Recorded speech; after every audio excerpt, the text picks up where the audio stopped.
معاف کر دینے سے اللہ تعالیٰ عزت میں اضافہ فرماتا ہے۔ اللہ تعالیٰ فرماتے ہیں میں تمہارا گمان ہوں، تم جیسا سوچو گے اپنے رب کو ویسا پاؤ گے۔ ہر رکاوٹ میں کوئی نہ کوئی بہتری چھپی ہوتی ہے اور یہ بات خدا ہی بہتر جانتا ہے۔ یقیناً اللہ تمہاری صورتوں اور اموال کو نہیں دیکھتا بلکہ وہ تمہارے دلوں اور اعمال کو دیکھتا ہے۔ ضرور قبول ہوگی تمہاری دعائیں، یہ وعدہ ہے اللہ کا۔ اللہ تمہاری بہتری کے لیے تاخیر ضرور کرتا ہے لیکن وہ بھولتا نہیں۔ اے ہمارے رب، ہمیں معاف کر دے اور ہمیں بخش دے اور ہم پر رحم کر، تو ہی کا ہمارا کارساز ہے۔ اللہ کے خزانوں میں سب سے قیمتی چیز راہ ہدایت ہے۔ جس نے مجھ پر ایک بار درود بھیجا، اللہ تعالیٰ اس پر 10 بار رحمت نازل فرمائے گا۔ سب سے بڑی زیادتی یہ ہے کہ آدمی ناحق کسی مسلمان کی بے عزتی کرے۔ یقیناً اللہ تمہاری صورتوں اور اموال کو نہیں دیکھتا بلکہ وہ تمہارے دلوں اور اعمال کو دیکھتا ہے۔ صبر کے ساتھ آسانی کا انتظار کرنا عبادت ہے۔ جو عورت تمہیں پسند ہو اس سے نکاح کرو، 2 3 یا 4 سے کرو، لیکن ان کے درمیان عدل نہیں کر سکتے تو ایک سے نکاح کرو۔ بارش میں اتنی بوندیں نہیں برستی جتنی سجدے میں سر رکھنے سے رحمتیں برستی ہیں۔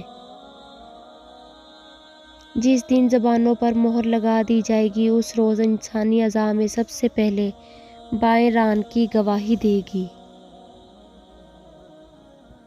جب تمہارا دل کسی کے گلے لگ کے رونے کو چاہے تو قرآن پاک کو گلے لگا لینا۔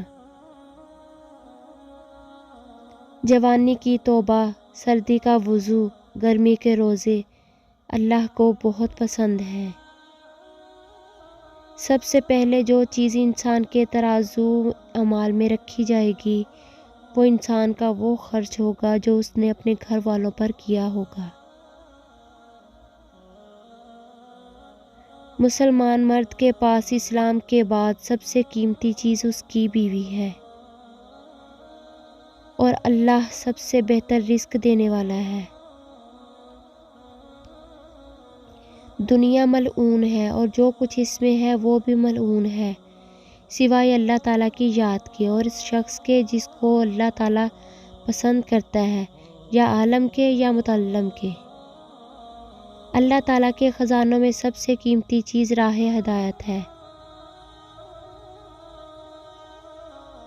جو یہ چاہتا ہے کہ مصائب و مشکلات میں اللہ اس کی دعائیں قبول کرے تو اسے کشادگی و فراخی کی حالت میں کثرت سے دعائیں مانگتے رہنا چاہیے۔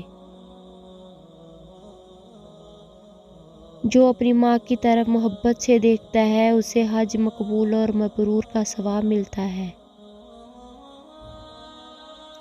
لوگو اعمال اتنے ہی کیا کرو جتنی تم میں طاقت ہو، کیونکہ اللہ تعالیٰ نہیں تھکتا مگر تم تھک جاتے ہو، اور اللہ کی بارگاہ میں سب سے پسندیدہ وہ عمل ہے جسے پابندی سے کیا جائے خواہ وہ کم ہی ہو۔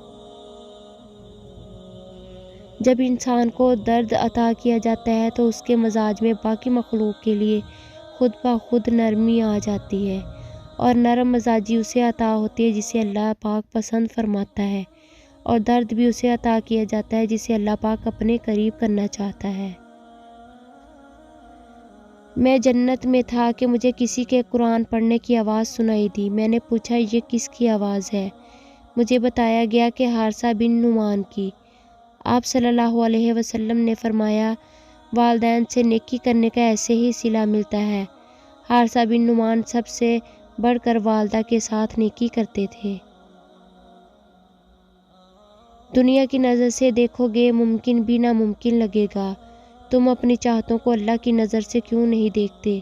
بے شک اللہ ہر چیز پر قادر ہے۔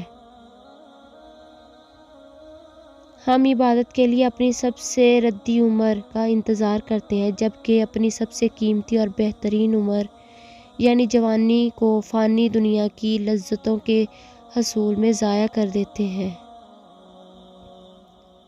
تہجد کی دعاؤں کے لیے تو 7 آسمانوں کے پردے اٹھا دیے جاتے ہیں، تو پھر اللہ ایسے معجزے عطا کرتا ہے جو نہ کبھی زمین والوں نے دیکھے ہوتے ہیں اور نہ آسمان والوں نے۔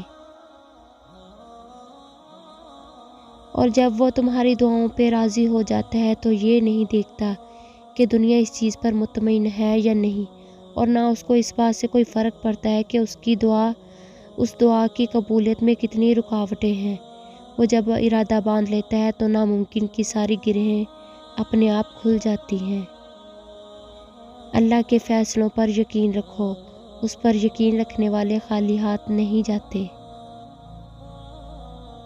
مجھے پکارو، میں تمہاری دعائیں قبول کروں گا۔ قبولیت کی گھڑی اب دور نہیں، انشاءاللہ تمہاری ساری دعاؤں پہ کن کہہ دیا جائے گا۔ جب بندہ کہتا ہے یا رب یا رب یا رب، تو اللہ فرماتے ہیں لبیک عبدی، مانگ تجھے عطا کیا جائے۔ جس نے ٹھنڈے وقت کی 2 نمازیں وقت پر پڑھیں تو وہ جنت میں داخل ہوگا۔